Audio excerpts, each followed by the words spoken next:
Assalamualaikum warahmatullahi wabarakatuh. Anak-anak, seperti janji Ustazah, kita akan lanjut untuk mempelajari tema 5 yang LKS yang ini.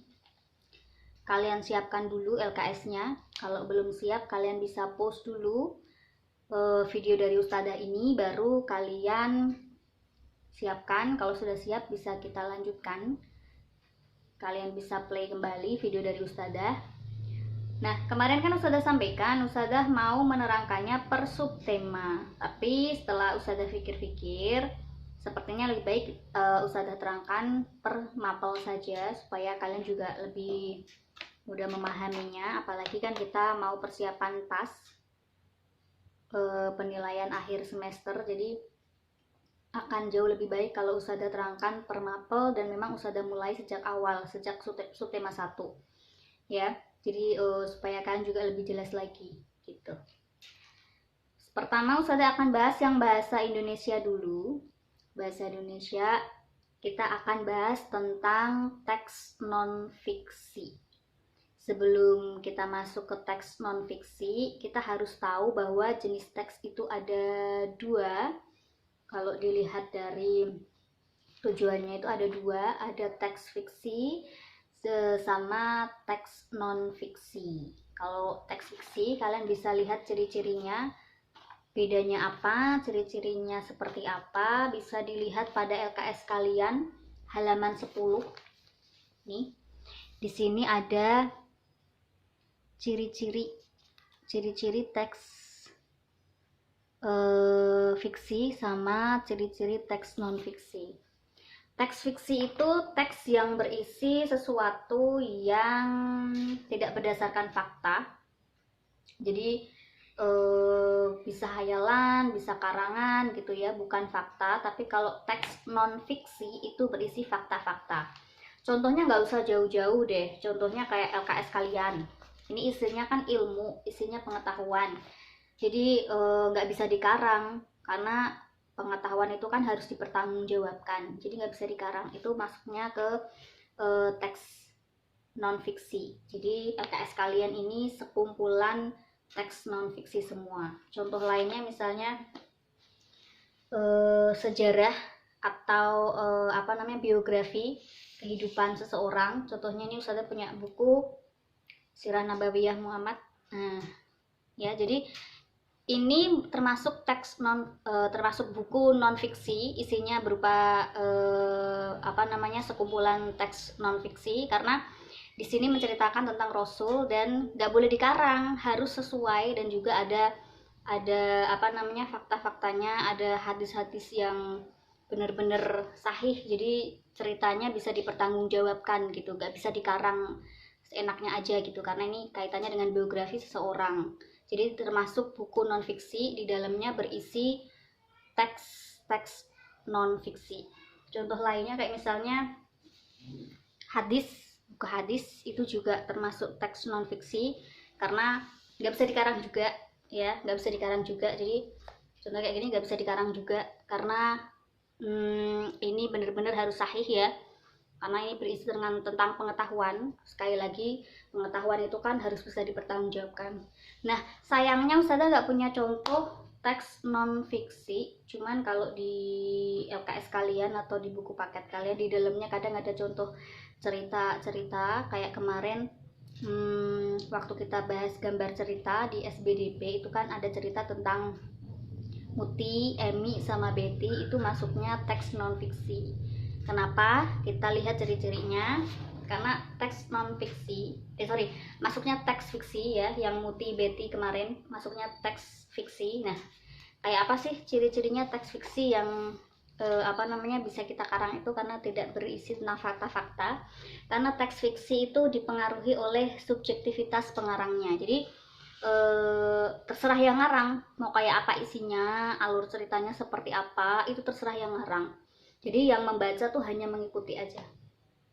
Semuanya yang ngarang boleh ngarang, seenak mereka boleh, karena itu masuknya teks fiksi. Beda ya kalau yang teks non fiksi, gak boleh dikarang, harus ada fakta-faktanya, bukti-buktinya gitu. Bedanya itu. Kalau dari tingkat bahasa, kalau teks fiksi itu bahasanya beragam, tapi kalau teks non fiksi itu bahasanya biasanya denotatif saja.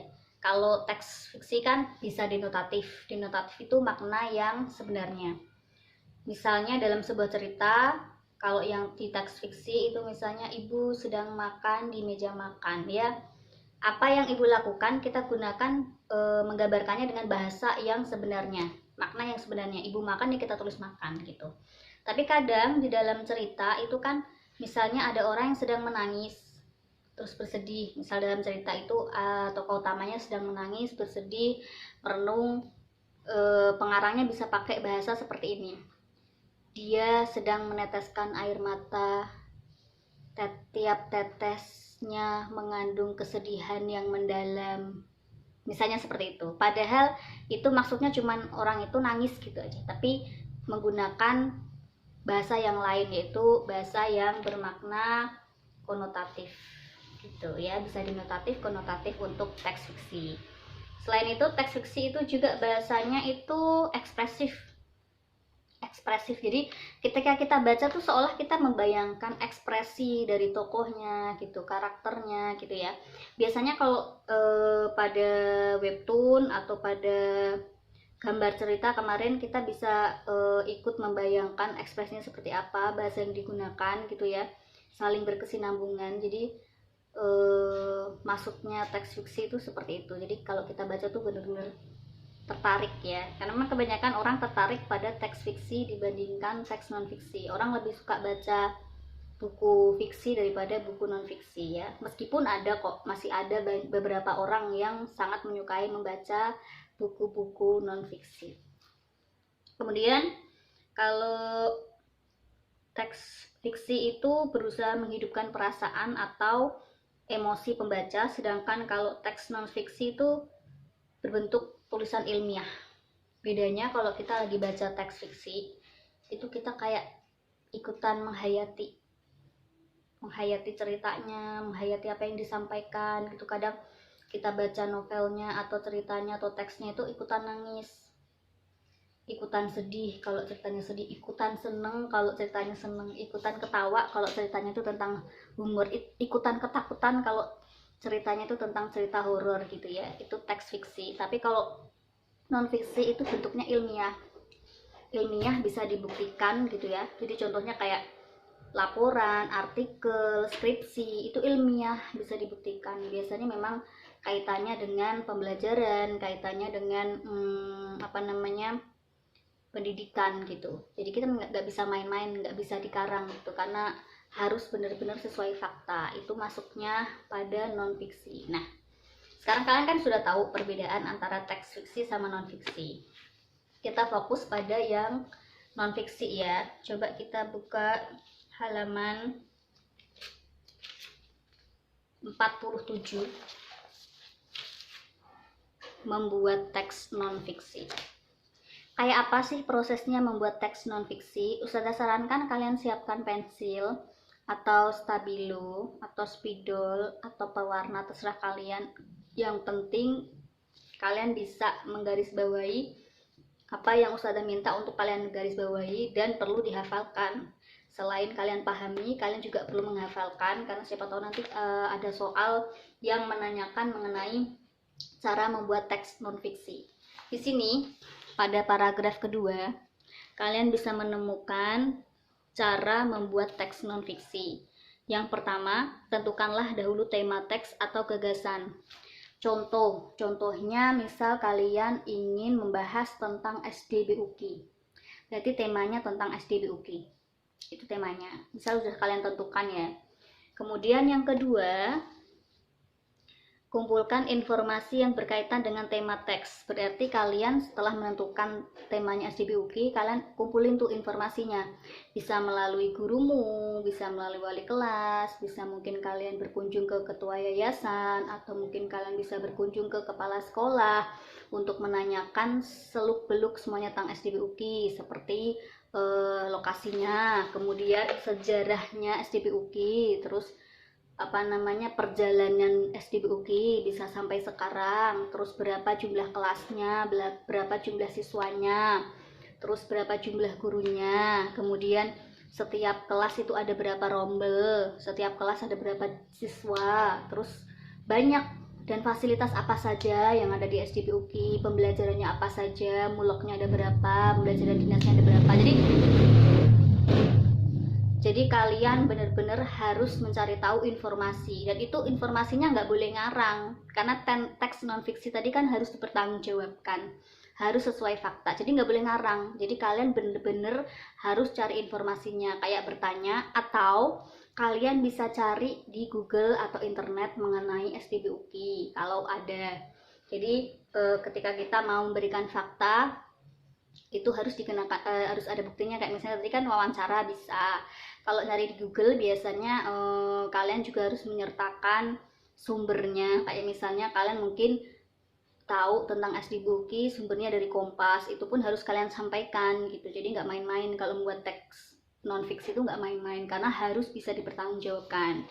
Kemudian yang ketiga itu setelah kalian mengumpulkan informasi, kalian harus membuat kerangka karangan. Kenapa? Supaya cerita atau teks yang akan kalian buat itu runtut. Kalian harus tahu nih, setelah judul tentang SDBUK, pertama yang ingin kalian sampaikan tuh apa tentang SDBUK. Misal yang pasti dulu SDBUK lokasinya, kita mau bicara lokasinya dulu misalnya. Jadi kerangka karangan itu yang pertama, kalian mau bahas lokasinya dulu. SDBUK terletak di Jalan Sunan Kalijaga nomor 35 Betengan bla bla bla bla bla gitu kan. Terus SDBUK di bawah Yayasan BUK misalnya gitu. Jadi kalian jelaskan dulu itu. Kemudian setelah tentang lokasi dan juga mengenai Yayasan BUK, kalian bahas sistem pembelajarannya. Kemudian baru berikutnya kalian mau bahas tentang jumlah kelas, siswa dan guru. Terus kalian mau bahas tentang jumlah mata pelajaran. Terus kalian baru mau bahas fasilitas atau kelebihan dan kekurangan sekolah di SDBUK itu apa, kayak gitu. Jadi kalian tahu gitu. Jadi mau buatnya tuh runtut, sehingga informasi yang sudah terkumpul tadi bisa kalian petakan gitu ya. Oh, informasi yang ini masuknya ke paragraf pertama, informasi ini kedua, ketiga, dan segala macam. Jadi runtut yang akan kalian bahas pada teks non fiksi. Itu contohnya tadi ya. Sebenarnya Ustazah pengen banget kalian bisa membuatnya, cuman karena memang ya sedang pandemi seperti ini, pembelajaran kita terbatas, dan kita akan segera perang menuju penilaian akhir semester, perang dengan kemalasan ya. Semoga ketekunan dan kegigihan kita dalam belajar lebih menang daripada kemalasan kita ya. Oke, selanjutnya kalian buka halaman 51. Selain belajar tentang membuat teks non fiksi, kita juga perlu belajar untuk membuat ringkasan dari sebuah teks. Dari pengalaman Ustazah, anak-anak itu kebanyakan hampir 90% itu mengalami kesulitan dalam meringkas secara tertulis. Padahal anyway, tanpa kalian sadari, kalian itu sebenarnya punya keahlian untuk meringkas, karena memang secara spontanitas sehari-hari itu kalian bisa meringkas sebuah peristiwa atau cerita yang bisa kalian lihat atau kalian baca, bisa televisi, video, kemudian bacaan, terus tiba-tiba kalian cerita sama teman kalian, itu kalian fasih banget untuk meringkas. Tapi kalau sudah dituangkan dalam tulisan, itu kalian tuh kayak seolah-olah kalian kehilangan jati diri. Waduh, bahasanya seolah kalian tuh gimana ya us, gak bisa gitu. Padahal tinggal kalian tuangkan saja apa yang ada dalam pikiran kalian ke dalam tulisan gitu. Tapi kalau kalian menyampaikan itu, kalian bisa, misalnya kalian habis nonton film anak-anak yang tempo hari lagi booming, kayak misalnya Frozen. Habis nonton Frozen nih, temennya nggak bisa nonton karena aku nggak bisa nonton nih, nggak boleh sama ayah sama ibu, nggak boleh nonton. Ceritanya kayak apa sih? Nah, terus yang yang nonton itu kan akhirnya ceritanya tuh kayak gini, bla bla bla bla bla. Nggak mungkin kan kamu ceritain dari awal bener-bener detail dari awal sampai akhir tuh berapa jam, itu kan nggak mungkin. Pasti kamu ceritain secara singkat. Nah itu tuh kamu sudah berhasil meringkas sebuah cerita tapi dengan bahasa lisan, bukan bahasa tulis. Nah sebenarnya tinggal kamu tuangkan saja dari apa yang kamu sampaikan, kamu tulis, terus nanti kamu baca ulang. Kalau sekiranya tulisannya itu ada yang perlu diperbaiki, baru diperbaiki. Sebenarnya kayak gitu sih, cara meringkas yang paling mudah itu seperti itu. Kita baca, kita pahami, terus kalau misalnya mengalami kesulitan, kalian bisa menyampaikan ulang gitu, bisa kalian rekam di HP. Terus setelah kalian rekam di HP, kalian dengarkan lagi, tinggal kalian salin tuh, kalian tulis. Setelah kalian tulis, terus kalian telaah lagi, oh kayaknya bahasanya ini kurang baku, kalian ubah. Oh kayaknya harusnya aku menyampaikan seperti ini untuk satu kalimat ini gitu. Jadi nggak banyak, kebanyakan anak kalau disuruh meringkas tiba-tiba udah 2 lembar 3 lembar, wow itu nggak ringkas, itu kayak menulis ulang gitu.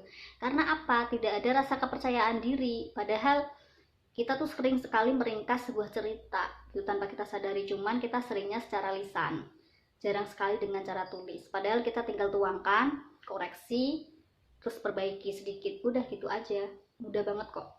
Kalau di LKS kalian ini, pertama kalian baca bacaan asli secara berulang-ulang. Kenapa harus secara berulang-ulang? Supaya paham isinya seperti apa, tentang apa, harus paham. Biasanya nanti kaitannya dengan 5W1H. Kalau dalam bahasa Indonesia tuh harus benar-benar paham itu tentang apa, menceritakan bagaimana gitu kan. Harus benar-benar paham. Kalau sudah paham, kalian catat gagasan utamanya. Nanti kita bisa praktekkan pada bacaan ini, subak. Ya, pertama kita baca berulang-ulang. Misal kita udah baca nih cerita subak sebuah sistem irigasi di Bali. Jadi misal kita udah baca teks ini, udah baca berulang-ulang, yuk kita cari gagasan utama atau pokok pikiran tiap paragrafnya.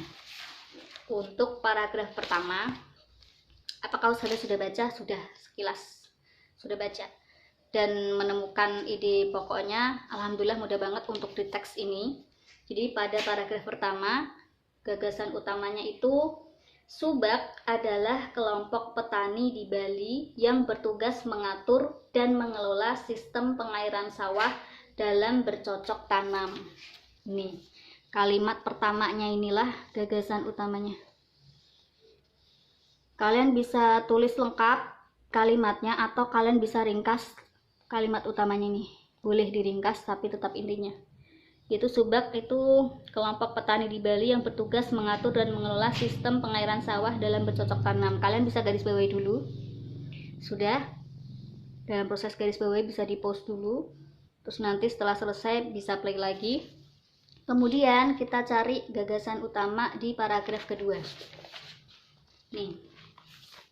Juga ada pada kalimat pertama, yaitu subak mengatur aliran air yang mengairi sawah-sawah. Titik. Kalian bisa garis bawahi itu. Subak mengatur aliran air yang mengairi sawah-sawah. Titik. Kalian garis bawahi. Oke, sudah. Kita lanjut pada paragraf ketiga atau paragraf berikutnya. Kita cari juga gagasan utamanya. Tugas utama dari subak adalah untuk mengalirkan air dari sungai ke sawah. Titik. Itu gagasan utamanya dari kalimat pertama juga.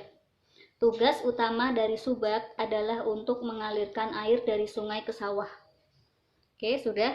Kalau sudah, paragraf terakhir gagasan utamanya juga pada kalimat pertama, yaitu subak melaksanakan tugas-tugasnya dengan asas gotong royong dan keadilan. Titik. Kalian garis bawahi dulu. Sudah? Nah, kalau sudah, kita lihat step yang ketiga untuk meringkas, yaitu menyusun ringkasan berdasarkan pokok pikiran. Tadi kan sudah ketemu pokok pikiran atau gagasan utamanya yang sudah kalian garis bawahi. Nah, yang kalian garis bawahi itu kalian tulis ulang, boleh di catatan bahasa Indonesia kalian, boleh di sini. Tapi lebih bagus di catatan kalian, karena nanti kalian menuliskannya itu berupa paragraf. Jangan ditulis 1, 2, 3, 4, tapi berupa paragraf baru. Maka ringkasan dari teks tentang Subak, sebuah sistem irigasi di Bali adalah, Ustazah bacakan. Singkat banget, hanya ada 4 kalimat dan itu menjadi satu paragraf. Ingat, menulisnya dijadikan paragraf, bukan disusun 1, 2, 3, 4 ya. Jadikan satu paragraf. Ditulis, Subak adalah kelompok petani di Bali yang bertugas mengatur dan mengelola sistem pengairan sawah dalam bercocok tanam. Subak mengatur aliran air yang mengairi sawah-sawah. Tugas utama dari Subak adalah untuk mengalirkan air dari sungai ke sawah. Subak melaksanakan tugas-tugasnya dengan asas gotong royong dan keadilan. Tuh, udah jadi satu paragraf, itu ringkasan. Jadi nggak banyak, jadi kalian nggak terlalu banyak. Jadi satu paragraf itu bisa kalian ringkas menjadi satu kalimat saja. Cukup dengan kalian itu nemuin gagasan utamanya, itu sudah cukup. Gitu. Sudah bisa meringkas yang ini? Ya, tadi sudah ringkas bareng-bareng ya sama kalian ya. Kalau kalian masih belum paham, kalian bisa putar ulang mengenai tadi proses Ustazah meringkas teks Subak ini, sehingga menjadi sebuah ringkasan dari 4 paragraf menjadi hanya satu paragraf saja. Oke, kita lanjut. Selanjutnya halaman 76. Kalian siapkan pen atau pensil kalian, tapi Ustazah sarankan pensil aja. Jadi kalau kalian pas salah nulis kan bisa dihapus ya, karena ini kan sistemnya video ya. Dan kalian kalau gampang lah kalau video mah ya, kalau misalnya apa tadi ya yang sampaikan Ustazah, putar ulang aja sebentar gitu ya. Di sini pada halaman 76 kita akan mencoba membuat peta pikiran. Nih, yang bawah kita coba isi bareng-bareng ya. Aku di sini dan kau di sana, kita isi bareng-bareng peta pikiran ini. Oke, isi bareng-bareng ya, tulis sendiri ya, terus kita bahas sama-sama dan mandiri ya kalian ya, jangan ngerepotin orang tua, kasihan orang tuanya di rumah ya. Orang tua kalian tuh sudah bekerja, sudah kewajibannya untuk menyekolahkan kalian tuh sudah dilaksanakan. Jadi kewajiban kalian, ingat pelajaran dari Ustazah kemarin PPKN, jadi kewajiban kalian harus dilaksanakan, yaitu belajar. Dan sekarang ini kalian sedang belajar dengan Ustazah secara online. Oke, coba ini tema ya. Kalau kalian mau baca dulu teks rantai makanan, silahkan Ustazah tunggu, tapi di post dulu videonya baru nanti play lagi. Nah, kalian sudah baca ya. Kalau sudah baca, maka temanya mengenai rantai makanan. Kalian tulis di sini, rantai makanan, ini temanya. Kita bisa ketemuin temanya itu di judul ya. Tapi biasanya kan kadang ada judul yang panjang, kayak tadi Subak bla bla bla bla, temanya adalah Subak, udah gitu aja, singkat, padat, jelas, nggak usah terlalu panjang ya. Tidak semua judul bisa kita gunakan untuk tema, karena biasanya tema itu kan singkat. Jadi kalau judulnya panjang itu kalian singkat. Ini kebetulan judulnya singkat, jadi enak, langsung saja. Temanya adalah rantai makanan.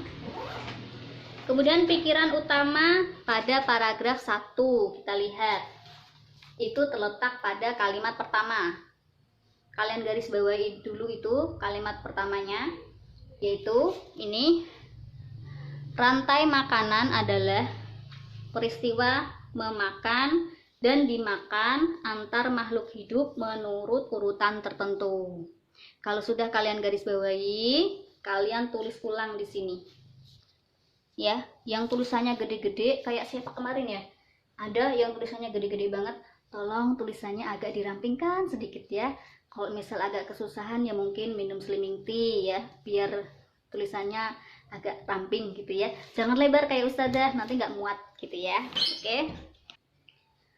Oke, selanjutnya yang ini untuk mengisi yang bawah. pikiran utama paragraf kedua itu juga terletak pada kalimat pertama. Kalian garis bawahi dulu. Paragraf kedua, kalimat pertama kalian garis bawahi. Makhluk hidup dibagi menjadi 3 kelompok dalam sebuah rantai makanan, yaitu produsen, konsumen, dan pengurai. Itu kalian garis bawahi. Sudah? Kalau sudah kalian garis bawahi, kalian tulis ulang di sini. Tulisannya jangan gede-gede ya, yang ramping-ramping aja. Jangan bayangin Ustazah kalau lu nulis gitu, Ustazah kan lebar, terus tulisannya lebar-lebar. Jangan ya, tulisannya yang ramping aja. Kayak Ustazah gitu loh, meskipun Ustazah lebar, tulisannya ramping gitu. Yang penting cukup rapi, bisa dibaca. Nanti kalau sudah masuk, Ustazah cek lo ya. Ustazah cek, nanti di catatan bahasa Indonesia kalian ada nggak tadi ringkasan mengenai teks subak, dan juga ada nggak ini di LKS. Jadi kelihatan siapa yang nonton video, nyimak dengan baik, kelihatan ya. Ustazah mohon sekali kerjasama dari kalian, kita belajar karena Ustazah belum bisa bertemu kalian di kelas. Jadi usaha Ustazah supaya kalian tetap mendengarkan penjelasan dari Ustazah, juga kalian bisa belajar, tetap bisa belajar dengan Ustazah yang melalui ini. Jadi Ustazah mohon kerjasamanya benar-benar disaksikan, meskipun video dari Ustazah banyak kekurangan karena Ustazah belum ahli, belum belajar benar-benar mengenai mengedit video, itu benar-benar belum belajar gitu ya, karena keterbatasan waktu. Selanjutnya kalau sudah Ustazah minta kalian buka halaman 80. Ini terakhir pembelajaran bahasa Indonesia kali ini. Buka halaman 80, menentukan informasi penting dalam teks. Nih, yang bawah. Menentukan informasi penting dalam teks. Nah, biasanya kalau kita mau cari informasi penting dalam teks itu bisa dibantu dengan pertanyaan-pertanyaan mendasar. Biasanya yang ditanyakan itu seperti ini. Apa? Terus siapa? Kapan? Bagaimana? Mengapa? Dan di mana? Gitu ya. Itu biasanya yang penting kita cari tahu dalam sebuah teks. Kalau sudah berarti kita sudah menemukan informasi penting dalam sebuah teks. Gitu. Ini bisa dipraktekkan yang di subbak tadi, bisa dipraktekkan informasi pentingnya. Oh, ini ada contohnya ini. Pengaruh letak geografis. Kalian bisa cari tahu informasi penting di sini tentang apa? Oh, ternyata ini tentang letak geografis terhadap kehidupan masyarakat Indonesia. Informasi penting apa saja nih yang bisa kita dapat? Ustazah mau kasih contoh yang paragraf 1 saja. Di paragraf 1, ini halaman 81, halaman berikutnya. Bukan halaman berikutnya. Yang paragraf 1 kita cari informasi pentingnya. Pertama, di sana kalian bisa mendapatkan informasi penting tentang apa itu letak geografis. Sebelumnya nggak tahu kan? Sekarang tahu. Tuh, kalian nemu informasi penting di situ di paragraf 1. Letak geografis adalah, nah itu berarti kalian sudah tahu bahwa letak geografis adalah letak suatu wilayah apabila dilihat dari lokasinya. Itu makna dari letak geografis. Oh, berarti aku habis dapat informasi nih, informasi penting tentang apa? Tentang letak geografis. Nemu di mana? Nemu di teks ini, paragraf pertama. Contohnya itu. Terus di sini juga kalian bisa nemu informasi penting bahwa Indonesia itu terletak di antara 2 benua dan 2 samudra. Kalian bisa cek di kalimat ketiga. Ayo lo, bisa nggak cari mana kalimat ketiga? Karena biasanya kalian kalau udah bingung, itu mana ya kalimat ketiga? Astagfirullahaladzim, mana ya gitu ya. Jangan bingung, slow, santai, fokus, baca basmalah. Kalimat itu kan dimulai dari kata pertama sampai titik. Ini kalimat pertama itu berarti sampai titik yang pertama. Sini terus kalimat kedua. Oh sorry, ternyata terletak di kalimat kedua, bukan kalimat ketiga. Ustazah deh yang salah sekarang. Maaf. Oke. Lanjut, informasi penting apa lagi sih yang bisa kita temukan? Yaitu Indonesia berbatasan dengan benua Asia sebelah barat laut sama benua Australia di sebelah tenggara. Oh, Indonesia ternyata berbatasan tuh sama benua Asia dan benua Australia. Tuh, informasi penting lainnya lagi tuh. Selain itu, lah ada informasi penting lagi nih di paragraf 1. Apa saja, yaitu selain berbatasan dengan benua, Indonesia juga berbatasan dengan samudra. Samudra apa sih yang berbatasan dengan Indonesia? Yaitu Samudra Hindia dan Samudra Pasifik. Nah, dari teks ini, paragraf 1, kita bisa dapat informasi sebegitu banyaknya mengenai letak geografis, kemudian letak geografis Indonesia, mulai dari Indonesia tuh diapit oleh 2 benua, berbatasan dengan, selain berbatasan dengan benua, juga berbatasan dengan samudra. Benua apa saja tuh yang berbatasan dengan Indonesia? Terus samudra apa saja tuh yang berbatasan dengan Indonesia? Kita jadi dapat informasi dari teks tersebut. Oke? Itu yang bisa Ustazah sampaikan. Sebelumnya Ustazah benar-benar sangat-sangat mohon maaf jika masih memiliki banyak kekurangan saat menerangkan, baik secara langsung di kelas ataupun apalagi nih melalui video seperti ini. Benar-benar karena keahlian Ustazah dalam mengedit juga nggak oke, benar-benar nggak oke. Nggak cuma nggak oke sih, memang belum bisa. Jadi benar-benar videonya itu apa adanya, natural gitu ya. Selain wajahnya Ustazah yang natural, videonya juga natural, tapi bismillah Ustazah insya Allah berharap dengan apa yang Ustazah berikan ini benar-benar bermanfaat buat kalian, membantu kalian belajar, karena satu dan lain hal kendala yang sedang kita hadapi saat ini gitu ya. Semoga bermanfaat. Sampai berjumpa di kelas. Semoga kita bisa menghadapi PAS dengan lancar dan sukses. Ingat, setan itu tidak suka orang berilmu. Jadi setan akan terus mengganggu orang-orang yang belajar. Dengan apa? Kemalasan. Hati-hati. Jadi kalau kalian mulai malas belajar, berarti ada setan dalam diri kalian ya. Nauzubillah min dzalik. Oke? Terima kasih. Wassalamualaikum warahmatullahi wabarakatuh.